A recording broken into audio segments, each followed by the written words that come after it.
नमस्कार दोस्तों, bright classes के YouTube चैनल पर आप सबका स्वागत है। मैं लियाकत अली आज आपके लिए हिंदी का एक बहुत ही अच्छा टॉपिक लेके आया हूँ, संधि। इसका जो अपना टॉपिक रहेगा वो है संधि।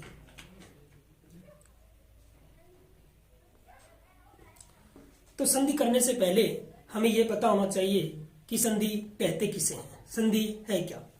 तो सबसे पहले तो देखो कि जो संधि है वो एक शब्द है। जब संधि एक शब्द है तो फिर इस शब्द का शाब्दिक अर्थ क्या है। यदि हम इस शब्द का शाब्दिक अर्थ देखें, यदि संधि शब्द का हम शाब्दिक अर्थ देखें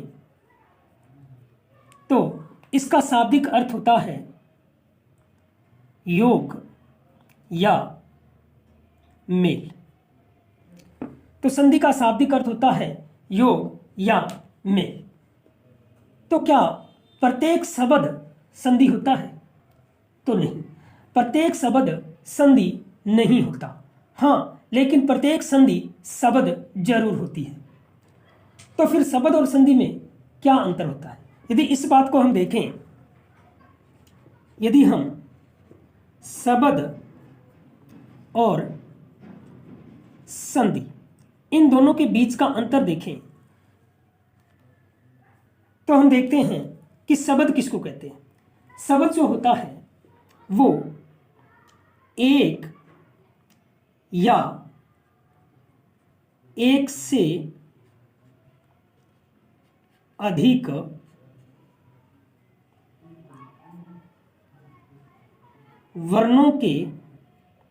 वर्णों के सार्थक मेल को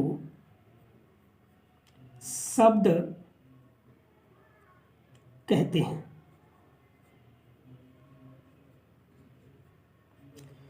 एक या एक से अधिक वर्णों के सार्थक मेल को क्या कहते हैं? शब्द कहते हैं। यानी जिसका क्या हो, कोई ना कोई अर्थ हो, एक या एक से अधिक वर्णों का मेल होगा। लेकिन यदि मैं संधि की बात करूं तो संधि की परिभाषा होती है दो वर्णों के मेल से उत्पन्न विकार को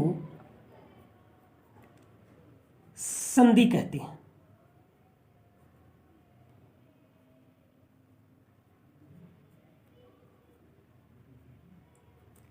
तो दो वर्णों के मेल से उत्पन्न विकार को संधि कहते हैं। तो हम देखें तो संधि में क्या होना जरूरी है? विकार उत्पन्न होना जरूरी है। विकार का अर्थ होता है परिवर्तन। विकार का अर्थ होता है परिवर्तन। यानी जब वर्ण मिले तो उन वर्णों में क्या होना जरूरी है? कोई ना कोई परिवर्तन होना जरूरी है। उनमें यदि विकार उत्पन्न होगा, उनमें यदि परिवर्तन होगा, तभी वो संधि होगी, वरना हम उसे संधि नहीं कह सकते। लेकिन जब शब्द की बात करें तो शब्द में भी वर्णों का मेल होता है और संधि में भी वर्णों का मेल होता है। दोनों में फर्क इतना है कि शब्द में वर्णों में विकार उत्पन्न हो ये जरूरी नहीं है, लेकिन संधि में वर्णों के बीच में विकार उत्पन्न होना जरूरी है। यानी उन वर्णों में कोई ना कोई परिवर्तन होना जरूरी है, तभी उसे हम संधि कह सकते हैं। तो यही संधि और शब्द दोनों में क्या है? अंतर है। तो संधि क्या है? एक शब्द है, लेकिन प्रत्येक शब्द संधि नहीं होता, ये याद रखना। यदि मैं बात करूं संधि की तो प्रत्येक शब्द जो होता है वो संधि नहीं होता। हाँ, लेकिन प्रत्येक संधि जो होती है वो क्या होती है? शब्द होती है। ये याद रखना। प्रत्येक शब्द संधि नहीं होता, लेकिन प्रत्येक संधि शब्द होती है। अब यदि हम देखें कि कौन से शब्द संधि नहीं हो सकते, यदि हम बात करें तो शब्द का एक भेद होता है रचना।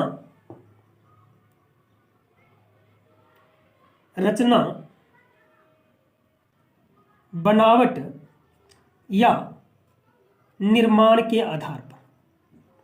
शब्द का एक भेद होता है रचना, बनावट या निर्माण के आधार पर। इस आधार पर हम शब्द देखें तो शब्दों के 3 भेद होते हैं। नंबर 1 होता है रूढ़, जिन्हें हम मूल शब्द कहते हैं। नंबर 2 होता है यौगिक और नंबर 3 होता है योगरूढ़। तो इनमें जो रूढ़ शब्द होते हैं, यानी कि जो मूल शब्द होते हैं उनमें संधि नहीं होती। मूल शब्द जो होते हैं वो अपने आप में पूर्ण होते हैं, मूल होते हैं, उनमें संधि नहीं होती। तो इस तरह से हम देखें कि शब्द और संधि में ये अंतर होता है। यदि उदाहरण के लिए मैं एक शब्द लूं घर, अब जो ये घर शब्द है ये क्या है? ये घर शब्द एक रूढ़ शब्द है, ये एक मूल शब्द है। यानी इसके यदि मैं टुकड़े करूं घ और र, यदि मैं इसके टुकड़े करूं तो न तो घ का कोई अर्थ है और न ही र का कोई अर्थ है। ये अपना एक अर्थ खो देता है, और जब टुकड़े करने पर शब्द अपना अर्थ खो देता है तो वो क्या होता है? रूढ़ या मूल शब्द होता है। तो इसकी हम ये संधि नहीं कर सकते, तो ये संधि शब्द नहीं है। हाँ, यदि मैं कोई शब्द लिखूं, यदि मैंने यहां शब्द लिखा विद्यालय, अब यदि इस विद्यालय शब्द की मैं बात करूं तो इसके टुकड़े करने पर विद्या, धन, आल्य, ये 2 टुकड़े होते हैं। इसमें हम देखें तो विद्या ये भी एक सार्थक शब्द है और आल्य ये भी एक सार्थक शब्द है। तो इस तरह से दोनों तरफ हमें सार्थक शब्द मिल गए, और जब टुकड़े करने पर दोनों तरफ सार्थक शब्द मिल जाए तो वो कौन सा शब्द होता है? यौगिक शब्द होता है। तो अब हम देखें तो ये जो शब्द है ये क्या है? संधि शब्द है, इसमें संधि हुई है। तो किसमें? रूढ़ या मूल शब्दों में संधि नहीं होती। तो आशा करता हूं कि शब्द और संधि का जो भेद है वो आपको समझ में आया होगा। अब हम देखते हैं, हमने देखा कि संधि क्या है? एक शब्द है, और शब्द है तो इसका शाब्दिक अर्थ क्या है? योग या मेल है। प्रश्न पूछा जाए कि संधि का विलोम क्या है? प्रश्न पूछा जाए कि संधि का विलोम क्या है? तो संधि का जो विलोम होता है वो होता है विग्रह या विच्छेद।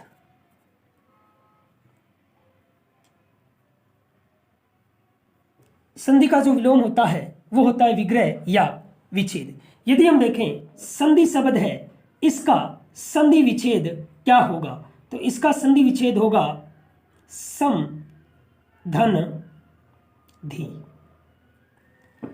तो ये इसका संधि विच्छेद होगा। अब हम देखते हैं, हमने देखा कि संधि किसे कहते हैं। तो संधि 2 वर्णों के मेल से उत्पन्न विकार को क्या कहते हैं? संधि कहते हैं। तो हमने पढ़ा कि जो संधि होती है ये 2 वर्णों के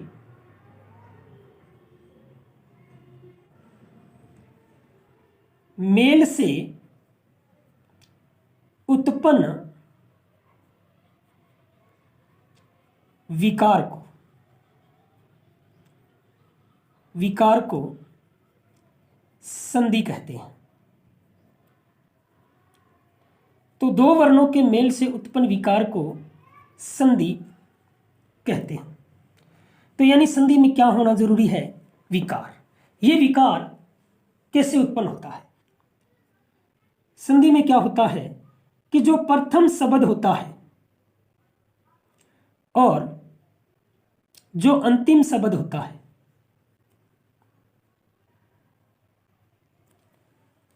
तो प्रथम शब्द के अंतिम वर्ण, प्रथम शब्द के अंतिम वर्ण और अंतिम शब्द के प्रथम वर्ण में ये विकार उत्पन्न होता है। तो जो विकार उत्पन्न होता है वो प्रथम शब्द के अंतिम वर्ण और अंतिम शब्द के प्रथम वर्ण में ही क्या उत्पन्न होता है? विकार उत्पन्न होता है। उदाहरण के लिए यदि हम देखें, जैसे मैं यहां लिखूं महा प्लस में ईश। अब हम देखें यहां जो प्रथम शब्द है उसका जो अंतिम वर्ण है वो क्या है? आ है। यदि मैं इस शब्द के टुकड़े करूं तो मैं जमा ए जमा है जमा आ, तो अंतिम वर्ण क्या आया? आ आया। तो इसमें अंतिम वर्ण क्या है? आ है। और इसका हम प्रथम वर्ण देखें तो क्या है? ई है। जब आ और ई का मेल हो जाता है तो ये ए बन जाता है। क्या बन जाता है? ए बन जाता है। तो जब ए बन जाता है तो जो हा है वो किसकी मात्रा लेगा? हे की मात्रा बन जाएगा। तो वो बन जाएगा महेश। क्या बन जाएगा? महेश। तो अब हम देखें यहां जो हा था उसने हे का रूप ले लिया है, और ई और आ जो इसमें वर्ण थे, इसका जो अंतिम वर्ण था वो था आ, और इसका जो प्रथम वर्ण था वो था ई, और दोनों ने मिलकर एक विकार उत्पन्न कर लिया है, यानी दोनों ने मिलकर एक परिवर्तन कर लिया है और वो कर लिया ए। तो यहां क्या है? संधि है, क्योंकि इन दोनों वर्णों में क्या उत्पन्न हुआ है? विकार उत्पन्न हुआ है, यानी परिवर्तन हुआ है। तो यहीं पे क्या है? ये संधि है। तो संधि में विकार उत्पन्न होना जरूरी है। और ये विकार उत्पन्न कहाँ होता है? प्रथम शब्द के अंतिम वर्ण और अंतिम शब्द के प्रथम वर्ण में क्या उत्पन्न होता है? ये विकार उत्पन्न होता है। लेकिन यदि विकार उत्पन्न न हो तो उसे हम संधि न कहकर क्या कहेंगे? संयोग कहेंगे। उदाहरण के लिए यदि मैं एक शब्द लिखूं, जैसे मैं यहां लिख दूं अभी प्लस में ज्ञान, मैंने ये शब्द लिखा और इसको यदि मैं जोड़ूं तो ये बनेगा अभिज्ञान। तो अब इसमें हम देखें तो अभी का अभी है, ज्ञान का ज्ञान है। इन दोनों में यदि हमने देखा तो इन दोनों में कहीं भी किसी प्रकार का कोई परिवर्तन नहीं हुआ है, यानी विकार उत्पन्न नहीं हुआ है। तो इसे हम संधि न कहकर इसे हम संयोग कहेंगे। तो ये संधि शब्द नहीं है। तो ये शब्द संधि नहीं था, तो इसे हम संयोग कहेंगे, क्योंकि इनमें कहीं भी किसी तरह का कोई विकार उत्पन्न नहीं हुआ है। अब हम देखें तो हमसे प्रश्न पूछा जा सकता है कि संधि के भेद कितने होते हैं। प्रश्न पूछे कि संधि के भेद या प्रकार कितने होते हैं। यदि हम संधि के भेद की बात करें तो संधि 3 प्रकार की होती है। संधि कितने प्रकार की होती है? 3 प्रकार की। नंबर 1 होती है स्वर संधि।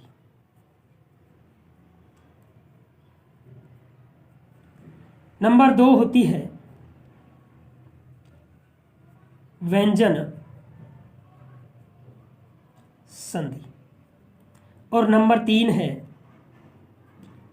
विसर्ग संधि। इस तरह से संधि के 3 भेद होते हैं। यदि आपसे प्रश्न पूछे कि संधि के कितने भेद होते हैं तो संधि के 3 भेद होते हैं, स्वर संधि, व्यंजन संधि और विसर्ग संधि। अब हम लेके चलते हैं संधि का जो सबसे पहला भेद है वो है स्वर संधि।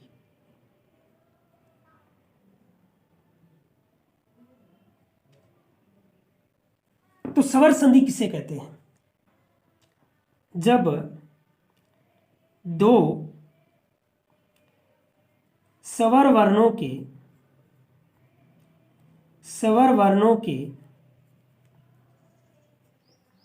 मेल से, जब 2 स्वर वर्णों के मेल से विकार उत्पन्न होता है, विकार उत्पन्न होता है, उसे स्वर संधि कहते हैं।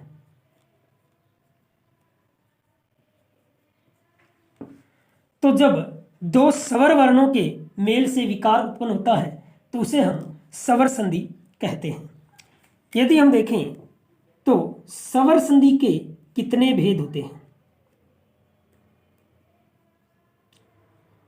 स्वर संधि के भेद, स्वर संधि के भेद देखें तो स्वर संधि के कुल 5 भेद होते हैं। नंबर 1 होता है दीर्घ संधि। नंबर 2 होता है गुण संधि। और नंबर 3 है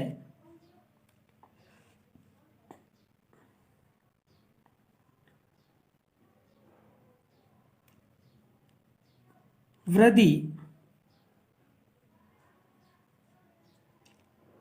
संधि। नंबर 4 है यण संधि। और नंबर 5 है अयादि संधि। तो स्वर संधि के ये 5 भेद हैं। आपसे प्रश्न पूछे संधि के कितने भेद हैं तो 3 बताने हैं। लेकिन जब आपसे प्रश्न पूछे कि स्वर संधि के कितने भेद हैं तो स्वर संधि के 5 भेद हैं: दीर्घ संधि, गुण संधि, वृद्धि संधि, यण संधि और अयादि संधि। अब हम देखते हैं इनका सबसे पहला जो भेद है। तो स्वर संधि का सबसे पहला जो भेद है वो है दीर्घ संधि।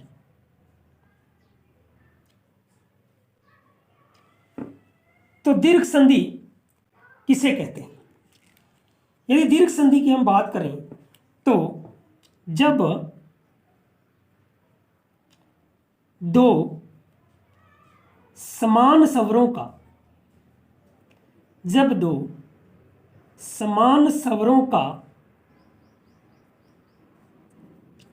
मेल हो, जब दो समान स्वरों का मेल हो, या हम कहें कि सहजातीय स्वरों का, सहजातीय लघु व दीर्घ स्वरों का मेल होता है,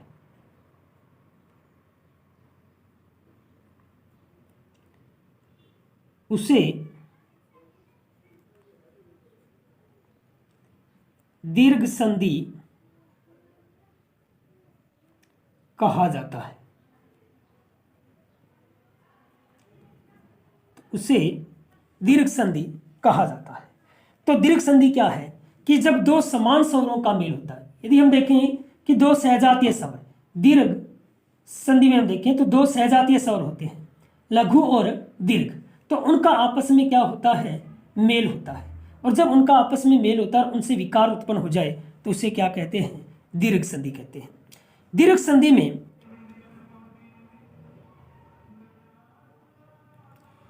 संधि में लघु और दीर्घ स्वरों का मेल होता है और इनसे जो विकार उत्पन्न होगा, लघु और दीर्घ से जो विकार उत्पन्न होगा वो हमेशा ही दीर्घ स्वर होगा, वो हमेशा ही दीर्घ स्वर होगा। ये याद रखना कि जब लघु व दीर्घ स्वरों का आपस में मेल होता है और मेल होने के बाद में जब उनमें विकार उत्पन्न होता है तो वो विकार हमेशा ही दीर्घ स्वर बनेगा। कि सहजातीय स्वर कौन कौन से होते हैं? तो ए और आ, ये जो पहला जोड़ा है ये सहजातीय है। उसके बाद में छोटी ई और बड़ी ई, यानी लघु ई और दीर्घ ई, ये दोनों भी सहजातीय हैं। ये दूसरा जोड़ा है। उसके बाद हम देखें छोटा ऊ और बड़ा, ये दोनों भी सहजातीय हैं और ये तीसरा जोड़ा है। इस तरह से हम देखें तो 3 जोड़े बनते हैं। और इन तीन जोड़ों को मिलने से जो विकार उत्पन्न होगा, जब ये सहजातीय स्वर, ये सहजातीय स्वर और ये सहजातीय स्वर जब ये आपस में मिलेंगे, तो जब इनका विकार उत्पन्न होगा तो विकार उत्पन्न होने के बाद में हमेशा ही दीर्घ स्वर बनेगा। यानी ए और आ में दीर्घ कौन है? आ। तो इसका विकार उत्पन्न होकर क्या बन जाएगा? आ। ई और ई में बड़ी ई दीर्घ है तो ये बड़ी ई बनेगी और ये बड़ा ऊ बनेगा। इसका मतलब ये हुआ कि ये हमारे पास क्या मिल गई? दीर्घ संधि की एक पहचान मिल गई। तो याद रखना, संधि करने से पहले हमें क्या देखना है? उस संधि की पहचान देखनी है कि वो संधि कौन सी है। सबसे पहले हमें उस संधि की पहचान देखनी है। तो पहचान में यदि आ, बड़ी ई और बड़े ऊ की मात्रा मिले तो वो कौन सी संधि होती है? दीर्घ संधि होती है। यानी जहां जिस शब्द का जहां पे संधि बना है, जहां विकार उत्पन्न हुआ है, जिस वर्णों में, यानी जहां पर उस संधि शब्द में जिन वर्णों में विकार उत्पन्न हुआ है और वहां यदि आ, बड़ी ई और बड़े ऊ की मात्रा बनी है तो वो पहचान किसकी है? दीर्घ संधि की पहचान है। यदि हम देखें तो जो प्लस का निशान है, जो प्लस का निशान है, यदि मैं पहले जोड़े की बात करूं तो जो प्लस का निशान है इसके बाद में हमेशा ही ए और आ रहेगा। और इसमें देखें तो जो प्लस का निशान है उसके बाद में हमेशा ही या तो छोटी ई या फिर बड़ी ई रहेगी। यदि इसकी बात करें तो प्लस के बाद में या तो छोटा ऊ या बड़ा ऊ रहेगा। हाँ, प्लस से पहले हम देखें तो यहाँ भी या तो ए या फिर आ रहेगा। इसमें भी प्लस से पहले ए या आ रहेगा। इसमें भी प्लस से पहले ई और ई रहेंगे। इसमें भी प्लस से पहले ऊ और ऊ रहेंगे। लेकिन अंतर यह है कि यहाँ तो ये स्वम स्वर आएंगे, प्लस के बाद में तो स्वम स्वर आएंगे। याद रखना, स्वर संधि में प्लस के बाद में खुद स्वर आएंगे और प्लस के पहले स्वर भी आ सकते हैं और इनकी ध्वनि भी आ सकती है। स्वर संधि में याद रखना, प्लस से पहले ये स्वम स्वर भी आ सकते हैं और ये स्वर न आए तो ये किसी के साथ मात्रा के रूप में आ सकते हैं। अब हम इनके कुछ उदाहरण देखते हैं। जैसे उदाहरण के लिए हम देखें, जैसे मैंने एक शब्द लिखा दावानल, एक शब्द लिखा दावानल। तो सबसे पहले मैंने आपको बताया कि सबसे पहले आपको पहचान करनी है कि वो संधि कौन सी है। पहचान देखने के बाद में हमें देखना है कि जो शब्द बना है, जो शब्द बना है उसका विच्छेद करने पे हमें क्या मिलना चाहिए? सार्थक शब्द मिलना चाहिए। यदि सार्थक शब्द नहीं मिलता है तो हम ये देख लेंगे कि हमने क्या कर दी? संधि को पहचानने में कहीं ना कहीं गलती कर दी है। उदाहरण के लिए हम देखें कि जैसे मैंने यहाँ एक शब्द लिखा दावानल। अब हम देखें तो आप कंफ्यूज हो जाएंगे। अब हम देखें तो आप इन दो शब्दों में जरूर कंफ्यूज हो जाओगे कि दा और वा में कहाँ संधि हुई है। दा भी तो आ की ध्वनि दे रहा है और वा भी आ की ध्वनि दे रहा है। हम इस बात में कंफ्यूज हो गए तो हम दोनों ही टुकड़े करके देखेंगे और दोनों टुकड़े करने के बाद में जो हमारा सार्थक टुकड़ा होगा वही हमारा सही संधि विच्छेदक होगा। यदि मैं इसमें टुकड़े करूं तो इसके यदि मैं टुकड़े करूं तो प्लस से पहले ये केवल दो ही ध्वनि दे सकता है, क्योंकि यहाँ आ की ध्वनि है तो ये पहले दो ही ध्वनि दे सकता है, या तो ए या फिर आ। तो ये दे सकता है ए की ध्वनि, तो या तो ये ड बनेगा या फिर ये दा बनेगा। फिर प्लस के बाद में यदि हम देखें तो ये भी दो ध्वनि देगा, या तो ए की या फिर आ की। यदि ये ए की ध्वनि दे तो ये बनेगा अवानल, और यदि आ की ध्वनि दे तो ये बनेगा आवानल। अब इस तरह से हम देखें तो ड और दा ये दोनों ही कोई सार्थक शब्द नहीं है। तो इसका मतलब यहां हमने जो संधि विच्छेद किया वो क्या कर दिया? गलत कर दिया। अब हम दूसरा देखते हैं। दूसरा हम देखें तो यहां भी संधि हो सकती है। तो यहां हम देखें तो ये जो वह है ये किसकी ध्वनि देगा, या तो ये ए की ध्वनि देगा या फिर ये आ की ध्वनि देगा। यदि ये ए की ध्वनि दे तो ए की ध्वनि दे तो ये क्या बनेगा, डाव। प्लस में ये किसकी ध्वनि देगा, ये भी ए की ध्वनि दे सकता है तो क्या बनेगा, अनल। और यदि हम ये देखें तो ये पहला शब्द देखें, आ की ध्वनि दे तो क्या बन सकता है, दावा, और ये भी आ की ध्वनि दे तो क्या बन सकता है, अनल। अब हम देखें इन दोनों में जो सार्थक शब्द है वो क्या है, अनल है, अनल। और इन दोनों में यदि हम देखें तो इसमें क्या है, दाव, जिसका अर्थ होता है वन, और अनल का अर्थ होता है आग। यानी वन में लगने वाली आग ही क्या होती है, दावानल होती है। तो इस तरह से हमने देखा कि जब भी आप कंफ्यूज हो जाओ तो उनको दोनों तरह से संधि विच्छेद करके देखो आप, उसमें आपको जो सार्थक शब्द मिलेगा वही संधि विच्छेद क्या है आपका सही है। जैसे और उदाहरण लिख रहा हूं, मुरारी। यदि हम मुरारी शब्द की बात करें तो सबसे पहले हम देखें कि इस शब्द की हमें सबसे पहले क्या देखनी है, पहचान देखनी है। भी ये संधि कौन सी है, सबसे पहले क्या करना है आपको, पहचान देखनी है। तो सबसे पहले हम पहचान देखें तो यहाँ छोटा ऊ है, यहाँ संधि नहीं हो सकती, यहाँ छोटी री है, यहाँ भी संधि नहीं हो सकती। तो फिर यहाँ क्या रह गया, आ।